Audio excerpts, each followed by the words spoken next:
안녕하세요. 이승주 변호사입니다. 자, 오늘 강의할 내용은 서울 주거지 인접토지 취득시효 인정 사례인데요.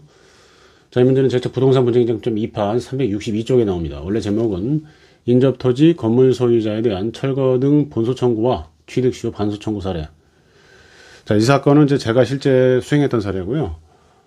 서울중앙지방법원 2020 가단 6674 사건입니다. 서울 관악구에 원고 소유 토지가 있었는데, 원고가 피고들에게 내 땅에 당신들 건물이 있어, 건물 철거해, 그 다음에 토지 인도해, 그 다음에 지료줘, 이런 소송을 한 거죠. 자, 철거, 건물이 걸쳐 있으니까, 내 땅에 당신들 건물이 걸쳐 있으니까 철거하고 그 해당 토지를 인도하고 10년간의 지료를 줘라, 이런 청구를 했는데, 피고들이 세 분이세요. 제가 이제 1번, 피고 1, 피고 3을 대리를 했는데, 제가 이 상담을 해보니까, 뭐 원칙에 따르면 원고 소유 토지니까 넘겨주긴 해야겠죠. 측량을 해가지고 들어오신 건데, 이거를 검토를 해보니까 오히려 피고들이 해당 토지를 시효 취득하는 걸로 보여서 제가 이제 반소를 합니다. 이렇게. 자, 원고가 피고들에게 내 땅을 당신 건물이 일부 침해하고 있으니까 철거해라, 인도하, 그 다음에 그 토지를 인도하고 지료를 달라, 이런 소송을 했는데, 피고 1, 3을 대리한 제가 요 소송에서 한꺼번에 우리가 취득시효한 것 같은데요, 이러면서 그 해당 토지에 대한 이전등기 청구권을 행사한 겁니다. 자, 결론은 원고의 철거, 인도, 지료 청구 모두 기각. 저희 반소가 승소를 했습니다. 그래서 취득시효가 인정된 사례인데요. 한번 볼까요? 자, 보시면은 이렇게 원고 토지가 이렇게 빨갛게 이렇게 돼 있죠? 이렇게. 피고들 토지도 이렇게 빨갛게 이렇게 돼 있습니다. 자, 보시면 이 경계가 이렇게 빨갛게 이렇게 쭉 돼 있어요. 경계가. 그렇죠? 경계가 딱 돼 있는데, 피고 1 건물이 약간 침범했죠. 이렇게. 원고 토지를. 피고 2 건물도 원고 토지를 약간 침범했습니다. 피고 3 토지도 이렇게 침범을 했어요. 일단 제가 피고 2는 대리를 하지 않아서 이건 일단 제외를 하고, 피고 1과 피고 3 사안만 설명을 드릴게요. 자, 피고들, 요 토지, 피고들의 토지, 요거는 피고들이 공유지분 등기를 했더라고요. 공유지분 등기를 했다면 이 피고들 토지 전체를, 피고들이 같이 쓰는 건데, 실제는 어때요? 지금 그림 그린 것처럼 피고 1이 요만큼 건물을 딱 지어서 쓰고 있고, 피고 2도 건물을 딱 지어서 쓰고 있고, 피고 3도 딱 건물을 쓰고 있어요. 결과적으로는 제가 빨간 점으로 이렇게 찍어놨는데, 이게 경계가 돼가지고 이렇게 따로따로 쓰시더라고요. 이걸 뭐라고 한다고 제가 말씀드렸죠? 구분소유적 공유라고 했죠. 구분소유적 공유. 이렇게 판단이 될 수밖에 없는 게, 공유임에도 불구하고, 피고들 공유임에도 불구하고 전체를 피고들이 각자 쓸 수 있는 그런 상황임에도 불구하고 배타적으로 특정 부분을 이렇게 쓰고 있습니다. 자, 이런 경우에 구분 소유적 공유라는 거죠.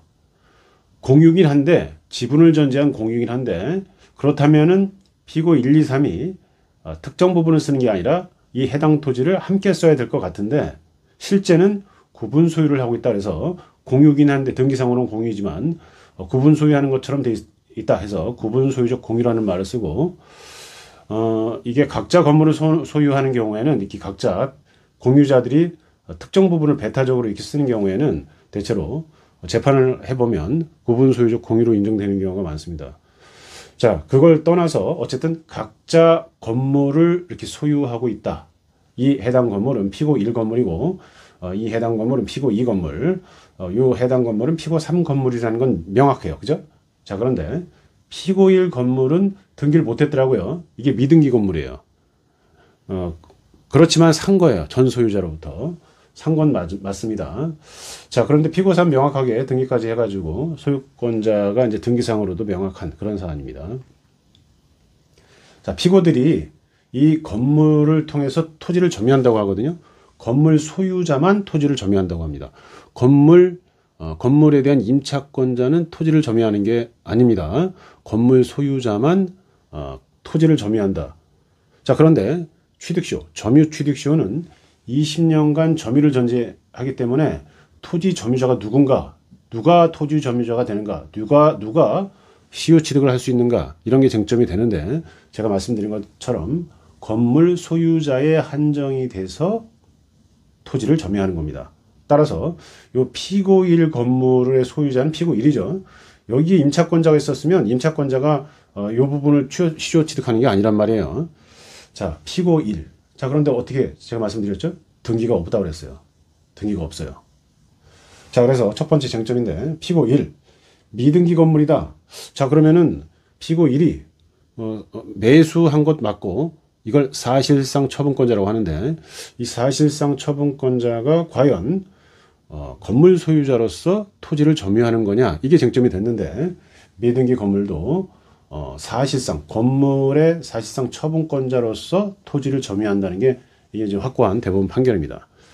자, 그래서 소유자에 포함된다고 봐요. 일단은 등기는 넘어오지 않았지만, 원래 등기가 넘어와야지 소유권자가 명확해지는 건 맞죠. 소유권은 원래 등기가 넘어야 되는 건 맞아요. 다만 취득시효와 관련돼서 건물의 소유자가 토지를 점유하는 건데, 이 건물을 매입했지만 미등기 건물이라서 등기를 하지 못한 경우, 건물 또는 무허가 건물이라서 등기를 못한 건물을 매입해서 실질적으로 본인이 소유권자로 행세를 하고 있다면 사실상 처분권자로서 건물의 소유자에 해당되고 건물의 소유자로서 토지를 점유한다. 이렇게 이해를 하시면 돼요. 그래서 피고 1도 시효 취득이 인정됐다는 거죠. 자, 피고 1 사안은 혼자서 20년이 넘어갔어요. 이 사건은. 그래서 이제 취득시효가 인정됐고요. 자, 그 다음에 이제 피고 3은, 피고 3 혼자만으로는 20년이 좀 안 됐습니다. 그런데 전 소유자를 합치니까 20년이 넘어요. 그래서 전 소유자의 점유를 포함해서 20년이 되는 경우에도 취득시효가 인정이 됩니다. 이것도 하나의 쟁점이었고. 자, 그런데 이게 지금 소유자 변경 시점이 됐는데, 피고 3 사안 같은 경우에는 제가 그림을 그려놨죠. 여기 20년.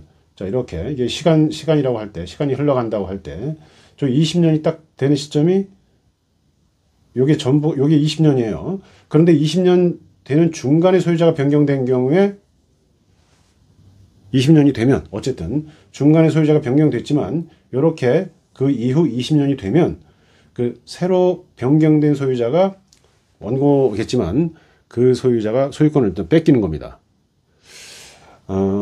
그래서 이 사안에서는 이제 소유가 취득시효가 인정되었다는 거죠. 자, 다시 보시면 요렇게 시간이 흘러가는데 요게 20년 되는 시점입니다. 자, 그런데 20년 되기 전에 소유자가 변경된 경우에 신소유자가 취득시효를 당한다는 말이에요. 이게 문제 없다는 거예요. 소유권이 변경됐을 때 시효가 중단되고 이때부터 다시 시효가 진행되느냐, 이게 쟁점이 되는데 그렇지는 않다는 거예요. 제 사안이 이 사안에 해당돼서 어쨌든 20년이 되면 20년 되는 그 중간에 소유자가 변경되더라도 그 변경된 소유자가 소유권을 뺏긴다, 이렇게 생각하시면 되고. 자, 그러면은 이런 사안이 아닐 때, 예를 들어서 여기다 그려놨는데 이렇게 시간이 흘러갑니다. 자, 그런데 20년 되는 시점이 여기입니다. 여기 20년 되는 시점이에요. 근데 20년 지나고 나서 소유자가 변경됐어요. 자, 그럼 신소유자한테 20년 넘어갔으니까 당신도 나한테 시효 취득으로 뺏겨, 이렇게 할 수 있나요? 그건 안 됩니다. 그건 안 되고 20년이 지난 후에 소유자가 변경됐다면 그 변경 시점부터 다시 20년이 적용된다. 이 문제는 제가 언제 강의한 것 같은데 일단 이렇게 정리하시고 추가적인 쟁점도 많은데 책을 한번 보시면 될 것 같습니다. 자, 오늘은 제가 이제 관악구 소재 토지에 대해서 피고들을 대리해서 시효 취득이 인정된 사례에 대해서 한번 강의해 봤습니다. 감사합니다.